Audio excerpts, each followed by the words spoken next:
Praise the Lord. Hebu nifungieni mkono tu. Bwana asifiwe sana. I have so many testimonies. Every day I have new testimony. But today I'm going to start with the past one. I've said it previously, but I'm going to repeat it today for the sake of those people who are not here. And it's a living testimony in my life. Bwana asifiwe. It was about 8 years ago. We have 3 children, but before they were 3, I only had Charity. By then Charity had grown up to 8 years and there was nobody, no other child.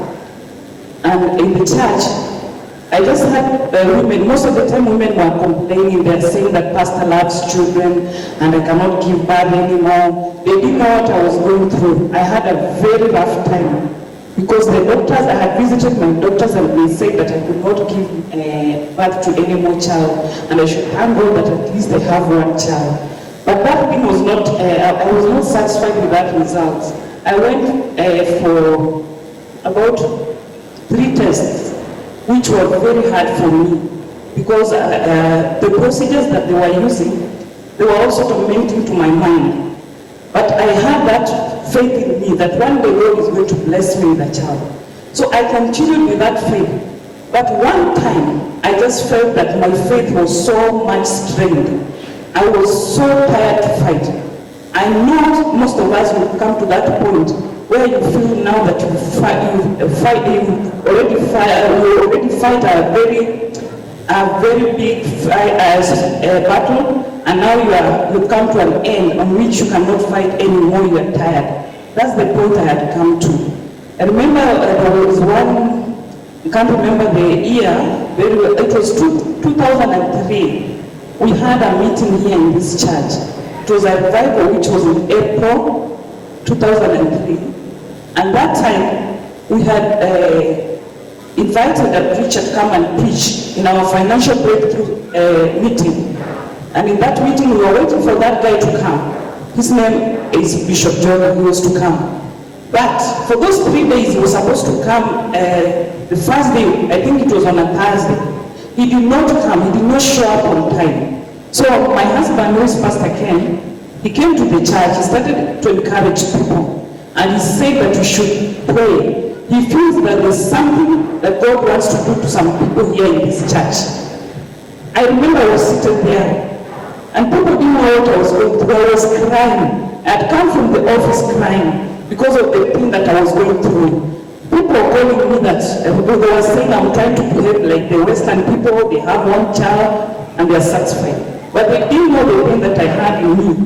Crying because I only have 1 child and I cannot have any more. Praise the Lord. So this particular day, I was still crying because that day I remember there's some people, our relatives, they came to the office and they were telling me, it's very bad for me because I don't want to have more children because some of them, according to their custom, especially the Luya, so the Luyas, they tend to think, as Kikuyus, we are there to take their mali, we go with it. So I only have this 1 child because I have not decided to live with their son here, the Luya son. So one day, that particular day, as we were there, the Spirit of the Lord was so much in this place. And He spoke in the Spirit. He was not in the flesh. And He said, I feel this in my spirit. There are people who are crying. They have deep cries in them that nobody can console them. It's only God that can answer them. I want you right now I'm quoting what you were saying. I want you, everybody right now, if you have a need, a deep need that you only know that God can help you, take a paper right away. Right now, when the Spirit of God is still active in this place, take a piece of paper, write the need, and don't write 2. Just write 1 need, which is a major need to you. I took a paper from my purse, a very tiny paper. My spirit was already broken, and I didn't know if it was going to work anymore. Though I had prayed, you can pray for something, and you're not sure if it's going to happen. So that's what had happened to me. I had prayed, and I was now at the verge of giving up. So I wrote on my paper, God, give me a son. And I wrote the dates, and I put back the paper in my purse. And then from that time when I wrote that name, and I put it in my purse, I just felt something coming out of me, and I heard that I was relieved, as though I was carrying a very big burden upon me. And after writing that thing, putting the paper in my purse, I just had that thing going out. So the miracle, I believe it happened immediately. And then later, I was telling you that was in April. In May, I felt sick. I didn't know what was the problem. As usual, I had prayed, and maybe I was in a verge of giving up, and I didn't think that I could be expectant. So I was taken to the hospital. The doctor was to give me some medication. But before he gave me those medications, he asked me, have you tested for pregnancy? I said, no. Why? Because I told him I cannot have any more children, because the doctor had confirmed earlier that I should be satisfied with that one child that I had. So the doctor said, no, this time you have to go and test yourself. I went. So when I went to be tested, it was positive. I was shocked. The same doctor who had said that I cannot have any more child, and he had put the paper on my file. He's a private doctor, so I have my file with him.